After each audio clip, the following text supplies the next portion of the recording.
Hello everyone, आज हम बात करते हैं बोर के एटॉमिक मॉडल की। बोर से पहले एक मॉडल आया था जिसे रदरफोर्ड मॉडल भी कहते हैं और उस मॉडल में कुछ कमियां थी। एक कमी तो ये थी कि वो परमाणु के स्थायित्व को नहीं समझा पाया और दूसरी सबसे बड़ी कमी ये थी कि किसी परमाणु को जब ऊर्जा दी जाती है तो उससे विकिरण किस प्रकार से और क्यों निकलती है उसका समाधान भी वो नहीं कर पाया था। इन्हीं दो समस्याओं पर विचार करने के बाद में बोर ने दो संशोधन प्रस्तुत किए और उस आधार पर अपना एक नया मॉडल बताया। और पहला संशोधन क्या था देखते हैं। जहां रदरफोर्ड का मानना था कि नाभिक के चारों ओर इलेक्ट्रॉन खाली स्थान में वृत्ताकार पथ पर चक्कर काटते हैं। वो चक्कर काटते तो हैं, लेकिन कहाँ चक्कर काटेंगे इसका कोई निर्धारण रदरफोर्ड ने नहीं बताया।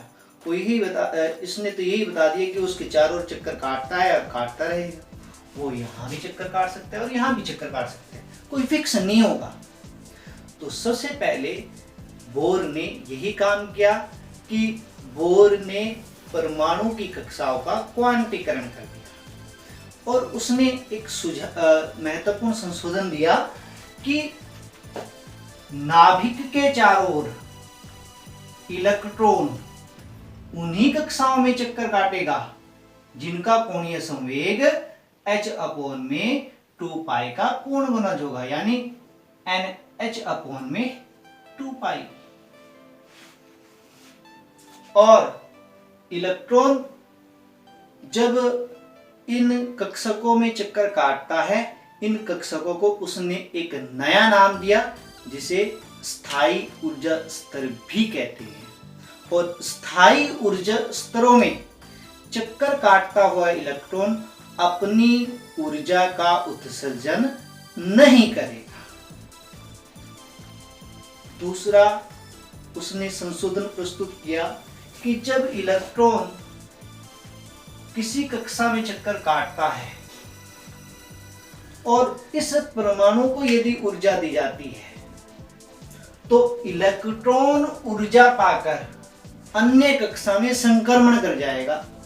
और जब वो अन्य कक्षा में संक्रमण करेगा तो वह उसकी उत्तेजित ऊर्जा स्तर होगा, यानी वहां वो उत्तेजित अवस्था में होगा।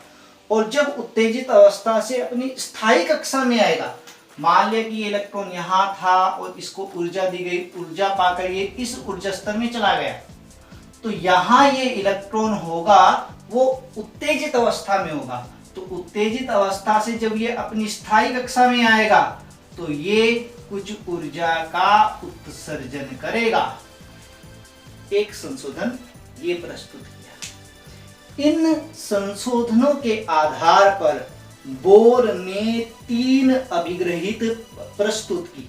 पहली अभिग्रहित क्या है? नंबर 1 कि जब इलेक्ट्रॉन नाभिक के चारों ओर चक्कर काटता है, यानी नाभिक के चारों ओर वृत्ताकार पथ पर ये चक्कर काटता है, तो इस पर एक अभिकेंद्रीय बल लगेगा अंदर की तरफ और इस पर एक कूलाम बल भी लगता है, यानी वो अभिकेंद्रीय बल और कूलाम बल दोनों एक दूसरे के बराबर होंगे।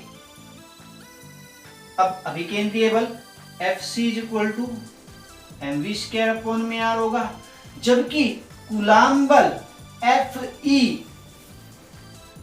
Ze नाभिक पर आवेश। नाभिक पर आवेश कितना होगा? यदि इस नाभिक का परमाणु क्रमांक Z है और एक प्रोटॉन पर आवेश होता है E, तो नाभिक पर आवेश हो गया Ze और एक इलेक्ट्रॉन पर आवेश हम मान लेते हैं E।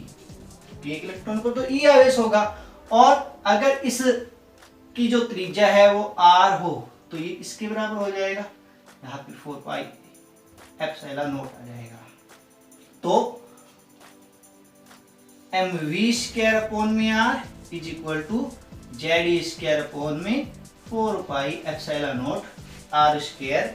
इस पर लगने वाला कूलाम बल और अभिकेंद्रीय बल दोनों आपस में बराबर होंगे। दूसरी अभिग्रहिति क्या थी? दूसरी अभिग्रहिति थी कि इलेक्ट्रॉन उन्हीं कक्षाओं में चक्कर काट सकता है जिसका कोणीय संवेग h/2π के पूर्ण गुणज हो, यानी L = n × h/2π, जहां n मुख्य क्वांटम संख्या है और ये 1, 2, 3 हो सकती है। यहां h प्लांक नियतांक है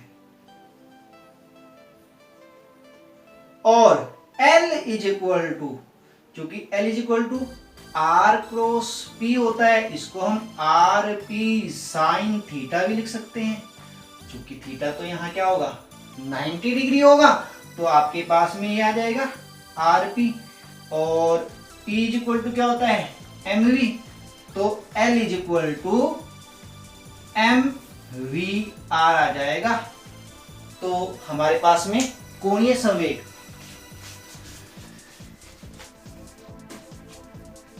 L = mvr = nh/2π के बराबर हो जाएगा।